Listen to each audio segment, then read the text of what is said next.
Praise the Lord. सबको जय मसीह की एक और बार स्पिरिचुअल मॉर्सल्स में मैं आपको स्वागत करना चाहती हूँ।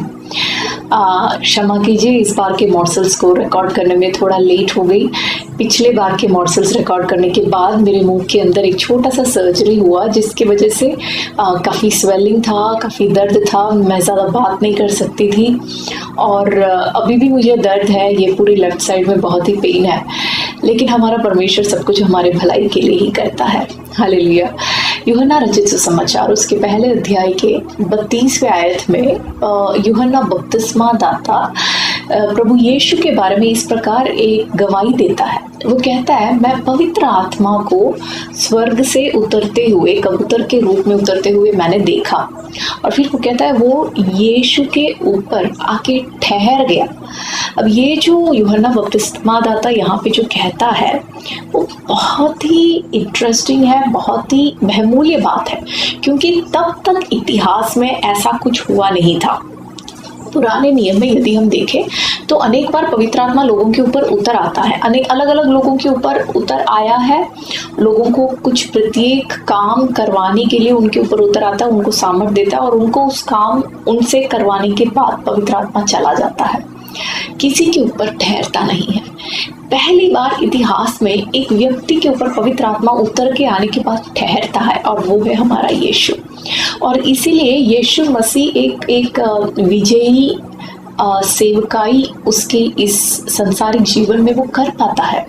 और वही बात यीशु मसीह ने हमारे लिए एज अ गिफ्ट दिया है। यीशु कहता है कि यही पवित्र आत्मा को जो मेरे ऊपर है, यही पवित्र आत्मा जिसने मुझे सहायता किया, उस पवित्र आत्मा को मैं पिता से कहूँगा और वो तुम्हें ऐसा सहायक भेजेगा और वो आपको छोड़ के जाएगा नहीं, वो हमेशा के लिए आपके साथ रहेगा।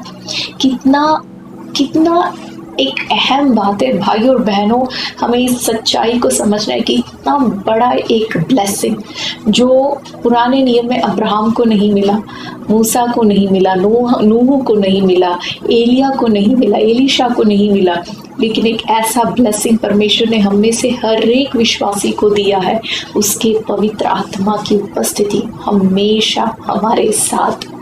और इसीलिए भाई और बहनों, इस समय में जब हम दुख के परिस्थितियों में से होकर गुजरते, इस महामारी के परिस्थितियों से होकर गुजरते, हमारे इतने प्यारे प्रियजन हमें छोड़ के, संसार को छोड़ के चले जाते, इतने सारे लोग बीमार हो जाते हैं, इतने सारों की जो नौकरी छूट जाती है, लेकिन फिर भी एक आशा के साथ हम आगे क्यों बढ़ पा रहे?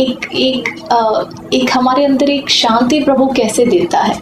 पवित्र आत्मा की उपस्थिति के कारण। और यही पवित्र आत्मा हमें एक और बात सिखाता है जो हम विश्वासी होने के नाते अक्सर भूल जाते हैं।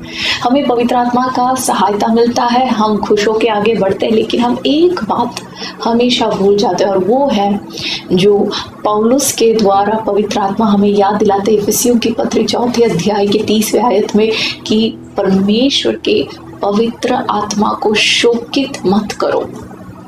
वहाँ पे बहुत ही सुंदर रीति से लिखा है कि उसको शोकित मत करो। वहाँ ये नहीं लिखा कि उसे क्रोधित मत करो। यदि मुझसे आके कोई कहेगा कि फलाना व्यक्ति आपसे क्रोधित है, तो मुझे उतना फील नहीं होगा। मुझे लगा अगर वो क्रोधित है तो मैं क्या कर सकती हूँ, उसकी प्रॉब्लम है। लेकिन यदि कोई मुझे आके ये बोले कि आपके कारण कोई शोकित है, तो वो मुझे बहुत अधिक फील करेगा कि मैंने किसी को शोकित किया। यहाँ पे लिखा है पवित्र आत्मा को शोकित मत करो। हम कैसे पवित्र आत्मा को शोक देते हैं, हम कैसे पवित्र आत्मा को शोकित करते हैं? इफिसियों की पत्री 4 अध्याय आप में से हर एक व्यक्ति पढ़ के देखिए, क्योंकि यदि वो आपको समझना है, आपको खुद पढ़ना होगा।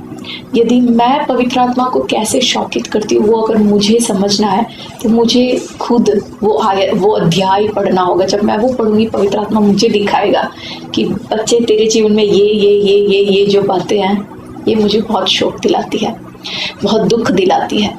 बिल्कुल इसी प्रकार आप में से हर एक व्यक्ति अपने अपने बाइबल को खोल के इफिसियों की पत्री 4 अध्याय पढ़ के देखिए, और पवित्र आत्मा आपको याद दिलाएगा कि कब और कैसे आप पवित्र आत्मा को दुखित करते हो। भाई और बहनों, पवित्र आत्मा हमें हमारे प्रभु यीशु के आगमन के लिए तैयार करता है। हमें अपने आप को हमारे जो दुल्हा है, हम जो दुल्हन है अपने आप को तैयार करें कि जब हमारा दूल्हा आएगा वो हमें यहाँ से ले जाएगा, और जब हम यहाँ से उठाए जाएंगे पवित्र आत्मा फिर इस संसार में नहीं रहेगा। मैं सोच रही थी एक ऐसा संसार जो पवित्र आत्मा जहाँ पे नहीं है वो कितना डेंजरस है। एक ऐसा संसार जहाँ पे कलीसिया नहीं है, कलीसिया चली जाती है तो यहाँ पे फिर बाद में ना प्रेम है, ना शांति है, ना आनंद है, ना आशा है, कुछ भी नहीं है। रहने लायक एक इंसान को या तो फिर एक मसीही को रहने लायक अवस्था नहीं बचा, फिर नहीं रहा। भाइयों और बहनों, हमें इस गंभीरता को समझना ज़रूरी है।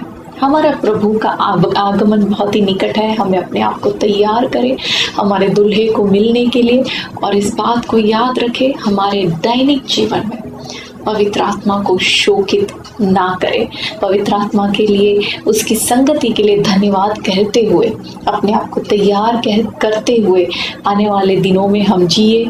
खुदा आप में से हर एक व्यक्ति को एक ऐसे जीवन बिताने में मदद करे, सहायता करे। God bless you.